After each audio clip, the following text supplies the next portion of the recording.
전지현 작가의 아마 가장 탁월한 매력은 아름다운 색채에 대한 표현, 그리고 그 얼개라는 구조를 통해서 색채와 조형성 그리고 컴포지션을 화폭 속에서 아주 잘 살려낸다는 거죠. 적절한 균형 감각과 구성이 보여주고 있는 어떤 색채의 또 다른 아름다움, 이런 것들을 화폭 속에 이렇게 잘 구사하는 작가가 그렇게 흔치 않거든요. 그런 점에서 화면의 어떤 조형성, 그 다음에 색채가 주고 있는 어떤 그 밸런스, 균형 감각, 그 다음에 색채의 그 교차하는 형태들이 보여주고 있는 어떤 탁월한 감성, 이런 것들이 전지현 작가 작품 속에 충분히 잘 표현이 되어 있죠. 그것이 아마 전지현 작가가 가지고 있는 조형성에 대한 매력이라고 볼 수가 있을 겁니다. 네, 오늘은 우리 전지현 작가가 지난 2019년 12월 5일인가요? 사단법인 한국미술협회 미술의 날 행사에서 올해의 작가상으로 선정돼서 우리 남성미술관이 후원하는 그런 올해의 작가상에 선정이 돼서 금년에 개인전을 이렇게 하게 되는 겁니다. 여기 지금 남성미술관입니다. 어때, 소감이 어떠세요? 너무 감사하고요. 영광입니다. 내가 특별히 전지현 작가를 좋아해서 뽑았나 아니면 우리 김종훈 교수가 뽑았나 잘 모르겠는데 우리 같이 심사위원들이 전원일치로 이렇게 뽑았어요. 그건 오해는 안 해도 되고요. 오늘 지난번에 오픈해가지고 오늘 이게 이제 인터뷰를 하는데 오시는데 차 많이 막혔죠? 조금 막혔어요. 주말이라서. 네. 그리고 코로나도 좀 많이 잠잠해지니까 사람들이 여행을 많이 가려고 하는 것 같아요. 진짜 코로나 시간에 뭐 했어요? 저 작업만 했습니다. 작업만 했어요? 네, 열심히 했습니다. 우리가 후원하는 그 캔버스 가지고 열심히 작업했어요? 네, 다 했습니다. 아이고, 네. 그거 한번 봐야 되겠네. 여기 어딘가에 다 있습니다. 물감도 있고요, 캔버스도 있고. 그래요? 네. 그 이제 올해 작가상에는 이제 어떤 그 재료비도 지원하고 또 직접 지원도 있지만 이게 간접 지원도 있고 여러 가지가 있습니다. 그러면은 우리 앞으로 우리 여기 지금 작업들이 한 게 쭉 있는데 이 앞에 있는 거 간단하게 우리 한번 소개 좀 해주세요. 네. 저는 얼개를 테마로 해서 작업하는 작가이고요. 얼개는 얼기설깃하게 만들어진 구조물인데 비움과 체험의 철학을 가지고 있습니다. 동남아시아에서 보면 어망 같은 그런 얼개 형태를 갖고 있는데요. 액체는 빠지고 이렇게 고체의 덩어리만 담을 수 있는데 저는 교수님이 허수아비를 가지고 인생 철학을 얘기하는 것처럼 저는 얼개를 가지고 저 인생 철학을 얘기합니다. 그 얼개라는 게 여기 우리 백tun이가 시골이거든요. 네. 옛날에 달구지도 타고 다녔을 텐데 그 연날 때 돌리는 그건 얼레고요. 얼레. 얼개예요. 얼레. 네. 그건 얼레. 네, 이건 네. 얼개. 네. 망 같은 거. 네네. 이렇게 담을 수 있고 항상 이렇게 뾰족한 부분이 있는데 이건 어떤 방향성을 제시하고 있어요. 네. 그럼 그런 거를 이렇게 모티브를 택하게 된 어떤 계기가 뭐 영감이나 뭐 있었을 텐데. 네, 제가 한 2006년도에 국립현대미술관 그 창작 스튜디오에서 작업을 했는데 거기서 이렇게 형태들이 조금씩 나왔던 것 같아요. 그러다가 2007년도에 이제 얼개 형태들이 더 이제 정확하게 이렇게 자리를 잡아가는데 이 얼개는 사람처럼 이렇게 약한 부분도 있고 강한 부분도 있더라고요. 그래서 여태까지 작업을 하면서 저의 인생을 바라보고 그리고 또 저의 지인들 그리고 저를 가까이서 보는 분들의 삶을 봤을 때 인간은 약한 부분과 강한 부분을 다 동시에 갖고 있구나, 그런 의미에서 얼개를 선택하게 됐습니다. 우리 인간이 선과 악도 같이 갖고 있는데 네, 나쁜 마음도 있고 좋은 마음도 많은데. 네, 그런 부분도 있지만 약하고 강한 부분을 가지고 있다고 생각해요. 네. 그래요. 그래서 다른 데 한번 또 이야기 나누죠. 네. 여기에 있는 작품은 좀 다른데 네. 얼개가 뒤에 보이고 앞에는 뭐 나무가 이렇게 오브젝트 있는데 어떤 의미가 있나요? 네. 그 회화하는 작가들의 열망들이 입지를 하고 싶어하는 열망들이 항상 갖고 있잖아요.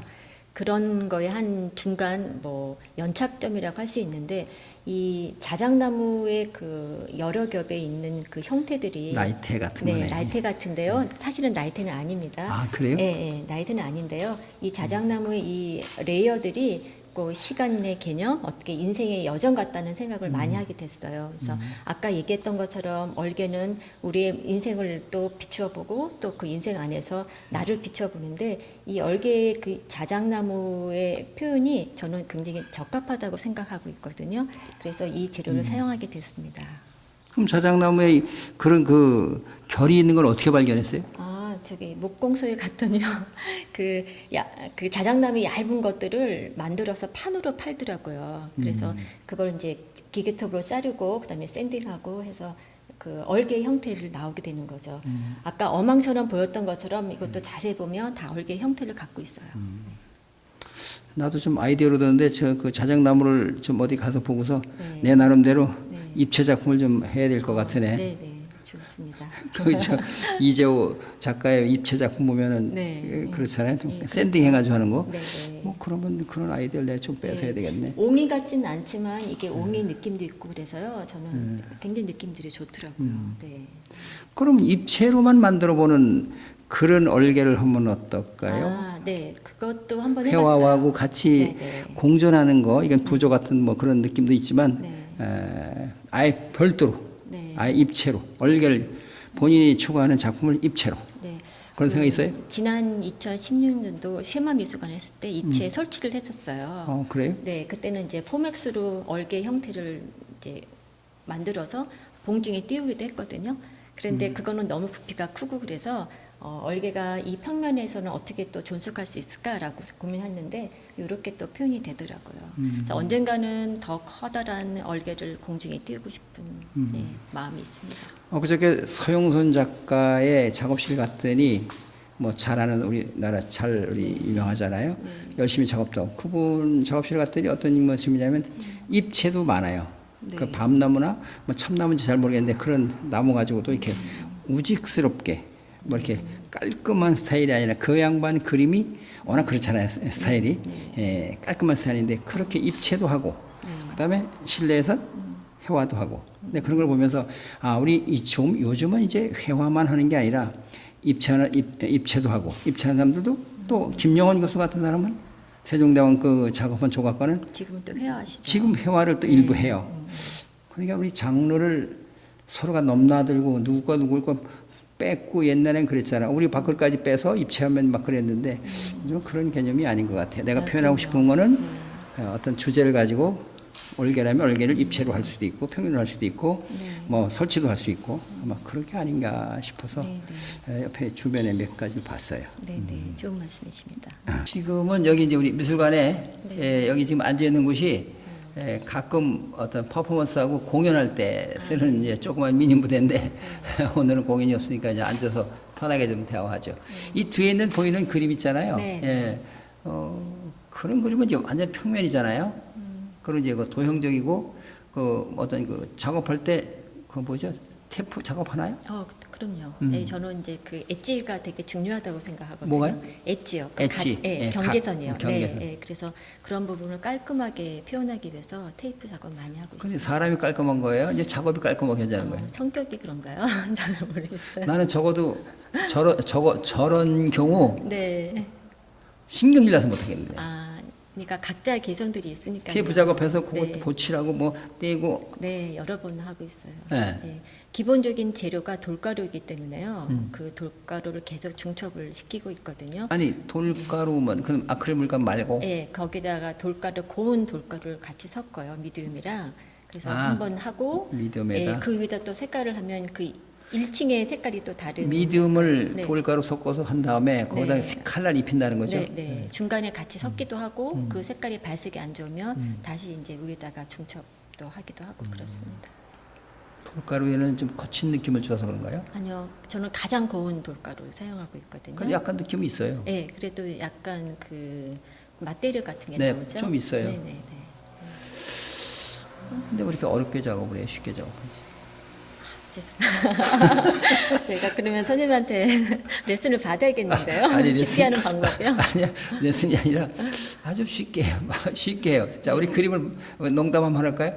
점 하나 찍고도 뭐 그림값이 비싸고 저렇게 열심히 한다고 비싼 거 아닌데. 네. 그러니까 난 그런 거 보면 노동의 우리 그림을 흔히 노동의 어떤 그 뭐 혼이라고도 얘기도 하고 뭐 어떤 노동을 어떤 반복되는 거 뭐 이런 거에 어떤 그 가치를 추구하고 뭐 이런 작가들 이렇게 얘기하는 분들도 많은데 반대로 어느 날 일필휘지 한번 척척척 네. 했는데 끝이야.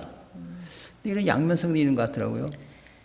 제가 하고 싶은 얘기가 그 부분이기도 해요. 네.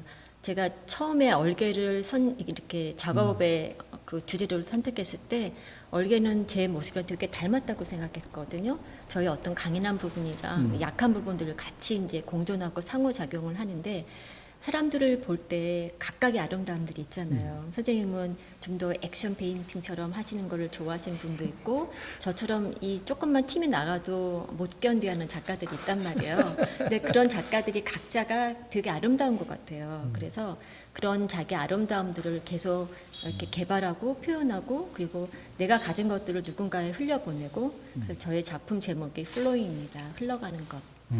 흘러가는 거. 네, 저희 뭐 경제력도 될 수 있고 저의 사랑도 될 수 있고 저의 능력도 될 수 있고 네, 그런 것들이 흘러갔으면 좋겠다는 생각을 많이 해요. 네. 뭐 흘러가지 말라고 해도 그냥 시간이 가면 흘러가는 거 아니에요? 또 그럴 수도 있겠죠. 네. 시간이 뭐 흘러가지 말래도 오늘은 다시 없는 건데. 네, 시간도 흘러가고 내 마음도 흘러가고. 네, 그런 걸 이제 화면에다 표현한다는 얘기네. 네, 그렇습니다. 네. 화면에 잠시 정지시키는 거네. 네, 그럼요. 네. 네? 네. 잠시 정지시켜 놓는 거예요. 그 순간순간을. 그럼 시대적인 것도 많이 연결이 되는 시대적인 거. 시대적인 것도요. 네. 어, 순간의 표책이고 세월이라 그러면 네. 뭐 그런 게 또 그 내면에 포함되어 있나요? 네. 근데 스타트 지점은 제 안에서부터 시작하고 음, 있습니다. 그러다가 이제 관계의 어떤 의미가 나오는데 나와 나 자신과의 관계, 나와 사회의 관계, 나와 자연과의 관계, 또 나와 절대자의 관계 이런 수많은 관계들이 또 표현이 되기도 하죠. 네. 그래요. 오늘 그 우리 전 작가 얘기 들으니까 자기 작품에 관한 어떤 그 철학이라 그럴까, 소신이라 그럴까, 어떤 자기 관이 아주 확실하게 있는 것 같아요. 뭐 우리 어떤 작가들은 잘 말 못하고 그런 작가도 있지만, 뭐 말을 잘해서가 아니라 자기 의사, 자기 표현을 할 수 있는 거. 그게 아마 중요한 것 같아요. 그림에서도 자기 표현이 자기 조형 언어잖아요. 네, 그렇죠. 예, 네. 그렇게 빈틈없이 엣지를 중요시하고 하는 그런 작가가 있는가 하면 그걸 왜 하느냐고 하는 작가도 있고 그렇지만 어쨌든 간에 그게 자기 조형 언어잖아요. 그런데 한 가지 어떤 면에서는 이런 평면에 생면 추상이라고 그럴까 뭐 생면 이런 쪽에 어떤 오브제가 붙지 않은 것들은 그런 느낌도 조금 있어요. 그렇게 생면 추상을 추구하는 작가들. 그렇게 또 볼 수 있겠죠. 네, 네. 얼개는 그렇지 않게 보여요. 네, 네. 얼개는 어떤 테마가 딱 정해져 있는데 네. 그렇지 않은 거. 얼개가 네. 특별히 눈에 뭐 시각적으로 이렇게 뭐 설명적으로 안 되는 경우는 좀 그런 느낌도 약간 받더라고요. 근데 그 얼개의 이미지를 확장시킨 그림들이 아, 많아요. 크게 보면? 네, 그리고 어떤 부분만 또 발췌해서 또 이렇게 표현하기도 하고요. 네.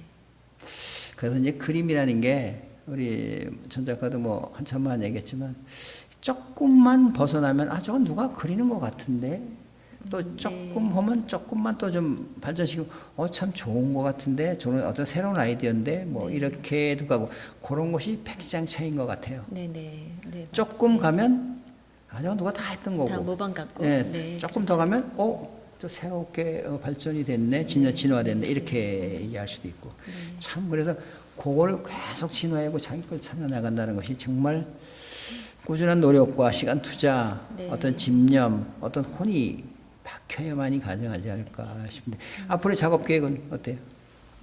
작업 계획은 그 얼개를 좀 더 집중해서 그러니까 글도 쓰고 싶고 그림 에세이도 내고 싶어요. 그래서 지금 좀 글도 이제 단상처럼 많이 쓰고 있는데요.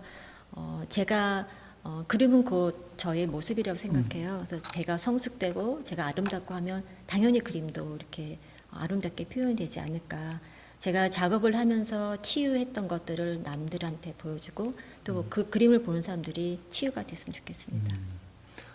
어이구 뭐 요즘 저 코로나 때문에 네. 그 아주 고생들 많이 하고 미국에 뭐 6만 명 몇만씩 죽었다고 네. 그러는데 우리나라는 네, 게도 네. 다행이지만 어떤 그 방송을 들으니까 뭐 어떤 가요 프로그램을 듣고 노래를 들으면서 치유가 됐다는 사람 얘기더라고. 그건 음악 팬인가 그런가 봐요. 우리 그림 팬들도 좀 있어서 전지현 작가 그림을 보고 힐링이 돼서 네. 그런 방송이 좀 나오기를 좀 기대해 봅니다. 네, 선생님이 애써주세요.